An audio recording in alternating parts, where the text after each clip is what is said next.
আজকে 19 অধ্যায় শুরু করব আমরা। 19 নম্বর অধ্যায়টা কিন্তু মিক্স ব্যাগ, এক কথায় যা যা করেছো সব একসাথে পাচ্ছ আজকে। আমরা কি কি দেখতে পাবো দেখি। আমরা আয়তঘন দেখতে পাবো, আয়তঘন দেখতে পাবো, মিক্স থাকবে বলেছি আজকে, শঙ্কু থাকতে পারে আজকে, তারপরে চোঙ থাকতে পারে আজকে, আর বৃত্ত নেই তো, গোলক না, গোলক থাকতে পারে। সব মাথায় রেখো আজকে। আবার একবার করে বলে দিই, এটা হচ্ছে আয়তঘন, সুষম ঘনক, আয়তঘনক, সূত্র শুধু চেঞ্জ হবে। আয়তনের সূত্র মনে আছে তো? একটা সুষম ঘনকের আয়তনের সূত্র, সুষম ঘনকের আয়তনের সূত্র ছিল হচ্ছে, বলো কি ছিল? এ কিউব ছিল না? সব দৈর্ঘ্য গুণ প্রস্থ গুণ উচ্চতা, তাহলে সেখানে দৈর্ঘ্য এ, প্রস্থ এ, আর উচ্চতাও কি এ, তাহলে সব মিলালে কি হবে? এ কিউব হবে। একটু মাথায় রাখতে হবে কিন্তু। হ্যাঁ, শঙ্কু, শঙ্কুর কি ছিল? শঙ্কুর আয়তনের সূত্র কি ছিল?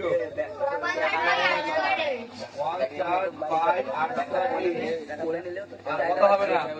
আর চোঙ, এই অয়ন ছড়ো দেয়ালে, পাই আর স্কয়ার, পাই আর স্কয়ার এইচ। একটুখানি কেন সেটা বলে দিই। এটা হলো একটা চোঙ, চোঙের এইটা হচ্ছে আমাদের একদম নিচের যে তলটাকে সেটা বৃত্তাকার, তাহলে এটার পাই আর স্কয়ার, আর উচ্চতা হচ্ছে এইচ। তাহলে আমরা এই ক্ষেত্রফলটা তার সাথে যদি হাইটটাকে গুণ করি তাহলে টোটাল ভলিউমটা পেয়ে যাবো। তাহলে সেটা হচ্ছে পাই আর স্কয়ার ইন্টু এইচ, মানে হচ্ছে পাই আর স্কয়ার এইচ। এবার হচ্ছে গোলক, গোলকের আয়তন 4/3 পাই আর কিউব।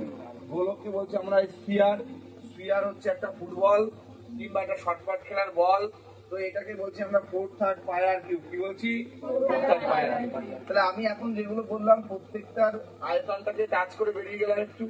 এবার এদের বক্রতল হয়, পার্শ্বতল, সমগ্রতল, এই সূত্রগুলো আমরা সব শিখে এসেছি, আজকে আর বলবো না। আমি এখন অঙ্কে যাচ্ছি। আমি এই চ্যাপ্টারে 16খানা অঙ্ক রয়েছে টোটাল। 16টা অঙ্কই তো বোর্ডে ধরে ধরে করানো সম্ভব না। আমি তোমাদেরকে এর আগের সমস্ত পাঠগুলো শিখিয়ে দিয়েছি, শঙ্কু কি করে করতে হয়, চোঙ কি করে অঙ্ক করতে হয়, গোলকের অঙ্ক কি করে সলভ করতে হয়। আজকে সমস্ত চ্যাপ্টারটা একটা জায়গায় এসে গেছে, মানে যা যা শিখেছো মিক্স করা থাকবে। হয়তো চোঙ শঙ্কু মেশানো থাকতে পারে, এরকম টাইপসের জিনিসপত্রগুলো থাকবে। আজকে আমরা সেই অঙ্কগুলো করার চেষ্টা করবো, ঠিক আছে? তো আজকে শুরু হচ্ছে 19 নম্বর অধ্যায়। বই লাগবে না, যাদের বই তাদের দেখো, আমার কাছে পিডিএফ আছে বই। আমাদের এক দাগের অঙ্কটা কি আছে দেখো। এক দাগের অঙ্ক, এক দাগের অঙ্ক বলেছে আনোয়ারদের বাড়ির সামনে একটি নিরেট লোহার স্তম্ভ আছে, যার নিচের অংশ লম্ব বৃত্তাকার চোঙ আকৃতির। আচ্ছা, আনোয়ারদের বাড়ির সামনে একটা নিরেট লোহার স্তম্ভ আছে, তাহলে এটা হচ্ছে একটা নিরেট লোহার স্তম্ভ। এই যে নিরেট লোহার স্তম্ভ, আপাতত নিচের পাটটা লম্ববৃত্তাকার চোঙের মতো, উপরের অংশ শঙ্কু আকৃতি। আর উপরের অংশ শঙ্কু আকৃতি মানে এইরকম। ছবি কথা বলবে আজকে, ছবি কথা বলবে। উপরটা কেমন? শঙ্কু আকৃতি। আচ্ছা, এদের ভূমিতলের ব্যাসের দৈর্ঘ্য 20 সেন্টিমিটার। ভূমিতলের ব্যাস বলতে এইটা, তাই না? এটা হচ্ছে 20 সেন্টিমিটার, এটা 20 সেন্টিমিটার। চোঙাকৃতি অংশের উচ্চতা 28 মিটার, মানে এখান থেকে এইটুকু কত? 2.8 মিটার এটা লেন্থ আছে। শঙ্কু আকৃতির অংশের উচ্চতা 42। আচ্ছা, তাহলে এটার আবার এখান থেকে এইটুকু কত আছে?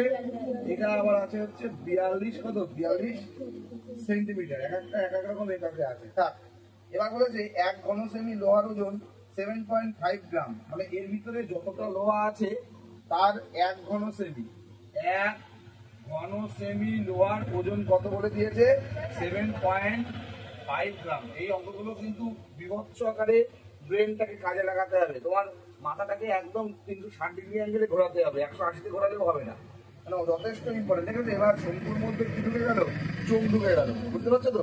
মিক্স হবে, সব মিক্স হবে। এখন বলেছে লোহার স্তম্ভের ওজন কত হবে তা হিসেব করি। বাহ, তাহলে এখন এই যে স্তম্ভটা আমি এঁকেছি, এই স্তম্ভটা ওয়েট কতটা সেটা আমাদের এখন এখান থেকে বের করতে হবে। তার মানে আমাদের মাথার মধ্যে কি কি ঘুরপাক খাচ্ছে দেখো।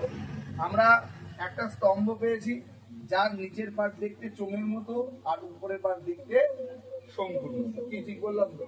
তাহলে এবার আমাদের এই নিচের পার্টটা বলে দিয়েছে হচ্ছে 20 সেন্টিমিটার কি ব্যাস, 20 সেন্টিমিটার কি ব্যাস। তাহলে একটা জিনিস তোমাকে মনে রাখতে হবে সবসময়, আমরা ব্যাস দিয়ে এই অঙ্ক করা যায় না। তাহলে আমাদের কি দিয়ে অঙ্ক করা যায়? তাহলে আমরা এখান থেকে যদি আর এর মানটা বের করি, তাহলে 20/2 মানে হচ্ছে 10 সেন্টিমিটার। 10 সেন্টিমিটার আমরা এই অঙ্ক সব সেন্টিমিটারেই করবো, যেহেতু এখানে ঘন সেমি বলেছে, তাহলে আমরা সব সেন্টিমিটারেই করবো। মিটার দূর থাকে সেন্টিমিটারে ট্রান্সফার করে নেবো। একটা অঙ্ক বোঝো 1000 খানা অঙ্ক হয়ে যাবে। তাহলে আমাদের এইটা এখান থেকে এইটুকু এখন কত বেরোলো? 10 সেন্টিমিটার। তাহলে তোমরা বলো এর এই নিচের পার্টটা যা হবে এই পার্টটা এক হবে কি আলাদা হবে? একই হবে। কারণ এইটা এইটুকু যদি চোঙ কনসিডার করি, তাহলে এই চোঙের এইটাও যা হবে এটাও তাই হবে, নিশ্চয়ই দেখা চাকা হবে না, সুষম চোঙ বলে দিয়েছে। তাহলে এটা যদি 10 হয়, তাহলে এখান থেকে এইটুকু কত? এটাও 10 সেন্টিমিটার। তুই সবাই আমার সাথে একমত?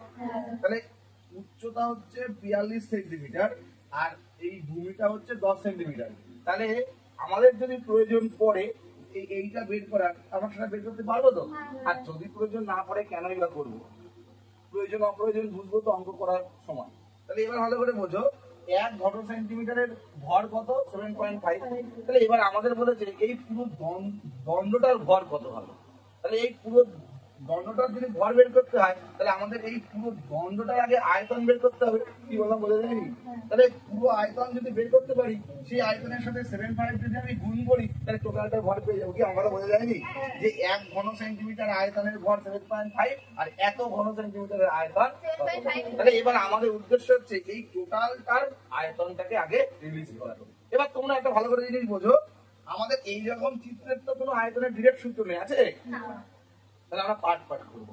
আমরা প্রথমে এই চোঙের আয়তন বের করবো আর তারপরে শঙ্কুর আয়তন বের করবো, করে দুটোকে যোগ করে দেবো, দিলে টোটালটার আয়তন পেয়ে যাবো আর তার সাথে 7.5 গুণ করে দেবো। আমাদের ঢুকলো আমি কি করবো অঙ্কটা। তাহলে প্রথমে আমাদের এইটার আয়তন মানে শঙ্কু আকৃতির আয়তন, শঙ্কু আকৃতির আয়তনের শঙ্কুর আয়তন সূত্র 1/3 পাই আর স্কয়ার এইচ। দেখো আমাদের হাতে 1 আর 3 পাই আর স্কয়ার জানি, এই তো জানি, তাহলে আমাদের আর এল এর কোনো প্রয়োজন পড়লো না। তাহলে 1/3 পাই মান 22/7 বসিয়ে দিলাম, 22/7 আর স্কয়ার মানে হচ্ছে 10 গুণ 10 আর এইচ মানে হচ্ছে 42। এবার তোমরা এই জায়গাটা কাটাকাটি করে কত হয় আমাকে বলবো, আমি সেই জায়গাটা লিখে দেবো। সেটা হচ্ছে এই শঙ্কুর আয়তন। ঠিক আছে? 10 গুণ 2 করে কত হচ্ছে? 4400 এত ঘন সেমি, তাই তো? এবার দেখো তাহলে শঙ্কুর আয়তন 4400 ঘন সেন্টিমিটার হলো। তাহলে এবার আমরা কি করব? আমরা এই চোঙটার আয়তন বের করবো। কথা হবে না, চোঙটার আয়তন বের করবো। তো তার আগে এই মিটারটাকে সেন্টিমিটার নিয়ে যাবো। তাহলে তোমরা বলো 2.8 মিটার মানে কত সেন্টিমিটার? তাহলে 280 সেন্টিমিটার। খুব সুন্দর অ্যান্সার। তাহলে এবার আমরা চোঙের আয়তন দেখো, গরম পড়ুক, জায়গা শর্ট থাক, অঙ্ক কিন্তু সুন্দর বোঝা যাচ্ছে। কি এই অঙ্কটাকে যেভাবে ছবি আমি এঁকেছি, এই অঙ্কের উপরে কোনো অঙ্ক হতে পারে না। আমি যদি লিখে করতাম শুধু জাস্ট শঙ্কুর আয়তন, তোমরা বুঝতে শঙ্কুটা কোথা দিয়ে আসবে। এর জন্য এই ছবিগুলো, এই অঙ্কগুলো ডায়াগ্রাম মাস্ট। যে ছবি আঁকতে জানে সে এই অঙ্কগুলোকে এক মুহূর্তে সলভ করতে পারে। ঠিক আছে? তাহলে এবার আমরা বের করবো চোঙের আয়তন। চোঙের আয়তন কত হবে? চোঙের আয়তনের সূত্র কি? পাই আর স্কয়ার।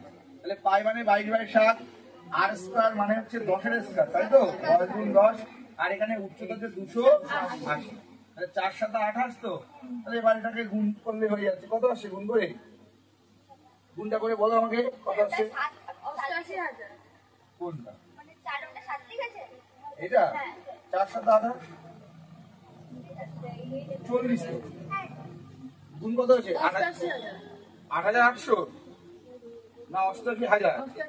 তার মানে 8800 এত ঘন সেমি। ব্যাস। তাহলে এবার আমরা যদি স্তম্ভটির মোট আয়তন বের করে যোগ করে দেবো, তাহলে স্তম্ভটির মোট আয়তন, তাহলে স্তম্ভটির মোট আয়তন যোগ করবো, যোগ 88,000 যোগ করে বলো আমাকে কত হয়। এত ঘন সেমি একদম ইজি হয়ে গেল। তাহলে আমরা এই স্তম্ভটার পুরো আয়তন পেয়ে গেলাম, কি আয়তন পেয়ে গেলাম তো। তাহলে এবার আমরা বের করবো এই 1 ঘন সেন্টিমিটারের কত 7.5, তাহলে এতই কত। তাহলে এখানে ইনপুট দিচ্ছি, ঠিক আছে। 1 ঘন সেন্টিমিটারে থাকে 7.5 গ্রাম, তাহলে 92400 ঘন সেমির ভর, তাই তো। তাহলে 92400 ইন্টু 7.5, তাহলে পয়েন্ট তুললাম, একটা 10 একটা 0 কাটা গেল। তাহলে 75-এর সাথে 920, তাহলে এটা কি বেরোলো, এত গ্রামে বেরোলো। তাহলে আমি যদি গ্রাম থেকে কেজিতে যাই, তাহলে 1000 ভাগ করে দেবো, তাহলে উত্তর 693 কেজি। তাহলে এবার ভালো করে বোঝো, এই অঙ্কগুলো প্রত্যেকটা এরকম হাতে ধরিয়ে ধরিয়ে করার কোনো জায়গাই নেই। আমি শঙ্কু চোং সব বোঝানো, আমি আরো দেখাবো, ওই যে টেনশন নেই। কিন্তু তোমাদেরকে বলছি, তোমরা 16টা অঙ্ক বাড়িতে যদি 48 মিনিট সময় নষ্ট করতে, আশা করছি অঙ্কটা হয়ে যাবে। একটা 3 মিনিট করে লাগছে, এবং বোঝা গেল না, তোমাদের পড়ে বুঝতে হবে একটু সময় লাগবে, কিন্তু আমাদের তো সবই জানি, চোং জানি। দেখলে তো কেমন অঙ্ক। এই অঙ্কগুলোর চান্স বেশি পরীক্ষার হলে আসার। এই একটা অঙ্কের মধ্যে ডবল পার্ট, মাথায় শঙ্কু উঠে গেছে, কত সুন্দর একটা কনসেপ্ট। এই জন্য এই অঙ্ক বারবার করে পড়বা, তারপর যেখানে না পারবা তারপরে আমাকে বলতে হবে, কিন্তু বাড়িতে প্র্যাকটিস তোমাকে একবার হলেও করতে হবে, নাহলে কিন্তু এই অঙ্ক নামবে না। তাহলে আশা করছি এটা সবাই বুঝতে পেরেছো। টুকে নাও।